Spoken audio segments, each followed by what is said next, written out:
Welcome again to Joe Stunner Boxing.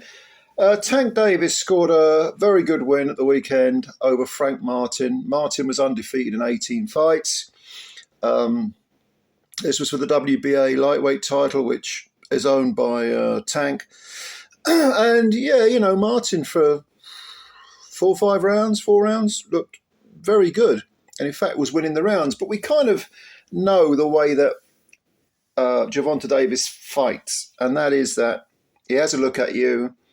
The phrase that they always use is he downloads information, which is getting to be a bit of a cliche, but you know what I mean. He has a look, he finds his range, he finds his timing, he puts constant pressure on the opponents, and he chops them down. And I have to say that although I thought Martin, I still think Martin is a very good fighter, I got this one right. I predicted the round, never mind the victory. None of it surprised me. The fight went exactly as I thought it would. And that's, to some extent, that's because I just think Davis is a more talented fighter than Frank Martin. I think he's got a higher ring IQ. I think he's more durable. I think he hits harder. And none of this is a slur against Martin, who, again, is a very good all-round fighter and proved it. Very fast, very athletic. I just thought 12 rounds, Tank's going to catch up with him, and he did.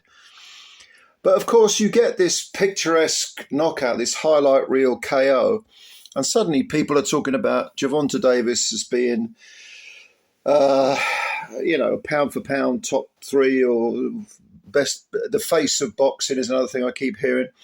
Look, whenever you get a highlight reel KO, you get people overreacting. And as good as Davis is, and he is good, he's not that good. He's not as good as people are making out. The face of boxing, let's have a talk about that first of all. What does that mean? Well, I always thought it meant somebody who transcends the sport, becomes a sort of crossover star. When you say, name me a boxer, they might say, Joshua, Fury, whatever, whoever, Inoue maybe. If you're in Japan, they'd certainly say Inoue. Canelo is probably the biggest star in the world internationally, in terms of international fans. Davis is nowhere near any of those people. Even in the United States, he's not as massive a star. He doesn't attract as many faces as Ryan Garcia, who, of course, he faced. If you look at, in terms of pay-per-view figures, and he's popular. He's a popular guy. He's exciting to watch. But the face of boxing, no. He hasn't transcended the sport. He's not a massive social media star. That's not to say he's not got following, he's not got fans. But again, the face of boxing, that puts you at the absolute top of the tree, the top echelon. And he's not, he doesn't even scratch the surface as far as the international popularity of Canelo is concerned. Or AJ, even Fury. So there's that. But then in terms of what he does inside the ring, let's have a little breakdown, have a little look at what he's done in the ring. He's 29 at the moment, so it's pretty much in his peak. 5'5.5", southpaw, 30 wins with 28 KOs. Exciting fighter to watch. But he probably came to prominence. I think people really started paying attention when he fought Leo Santa Cruz back in 2020. Back end of 2020, like October, November, I want to say. Sometime like that. And that was for the WBA super featherweight title. Now, bear in mind that Santa Cruz was dwarfed by Davis. He'd been a super bantamweight. He'd won and lost to Carl Frampton. Good fighter, very good fighter. He came in with 37 wins, 1 draw, 1 defeat. But he was absolutely dwarfed by Davis. Couldn't match him for physicality. Certainly couldn't match him for punching power. And I rated Santa Cruz very highly, but I thought, no way is this guy a super feather. But of course he got flattened, which came as a surprise to no one. Kind of like Tank flattening Frank Martin, who's a good fighter. That didn't surprise me remotely. Neither did the Santa Cruz knockout. Very picturesque. Put it on the highlight reel. But when you break it down, you're talking about a much smaller man knocking out a much smaller man in 6 rounds. And when you look at, as he was coming up, Tank, I mean, he fought Yuriorkis Gamboa in 2019, the fight before that. Gamboa way past his best. It was 30-2, but he took Tank into the 12th round. He was down a few times, including the last round. I think he was injured as well in that fight, something wrong with his leg or something. And then he fought people like Hugo Ruiz, who had a half-decent record. He knocked him out in 1 round. Ricardo Nunes went down in 2 rounds. And, so we're talking B-level fighters here, not bad fighters. He gets in with a much smaller man, Santa Cruz. Suddenly he's, the big I am. And then he fights Mario Barros, who at the time was undefeated, 26 wins, no draws, no defeats, stops him in 11. Yeah, okay, good win. Good win for Tank, I think. And he had Barrios on the floor a couple of times, cut him up, I think. Then, that was in 2021, by the way, so that was the year after the Santa Cruz fight. Then he fought the same year in 2021, he fought Isaac Cruz. Tough fight. Some people thought Cruz won it. I personally didn't. I thought Tank won it. But Cruz gave a very, very good account of himself and, in fact, is a world champion at the moment. He's got one of the belts. In 2022, he fought Rolly Romero, undefeated in 14. Again, he was very casual in the early rounds. Rolly was racking up a few rounds, and then Rolly got flattened with was it a check left hook or a counter hook or something like that by the ropes. And Rolly was down, and he wasn't flattened. I think he got up, but he was in no fit state to continue. But yeah, okay, it's a decent win. I actually think Rolly's a little bit underrated. I know he's technically not that very good, but I do think he's got guts and he's got a bit of bottle. And I think he's a bit of a daft sod, but I quite like the kid, to be honest with you. I've got a soft spot for Rolly. He's kind of like the, sort of, idiot of the family that you kind of like, and sometimes surprises you. But then he fought in 2023, so up to last year, he fought Hector Luis Garcia. This is Tank, of course. Stopped him in 9 rounds. Garcia has since lost another fight. And he was undefeated in 16. Rolly was undefeated in 14. Barrios was undefeated in 26. So he's taken these unbeaten records by stoppage. But perhaps the unbeaten records slightly flattered the fighters that had them at the time. Because, like I say, Garcia has, I think, lost another fight since then. Barrios has also lost another. He lost to Keith Thurman over 12-round decision.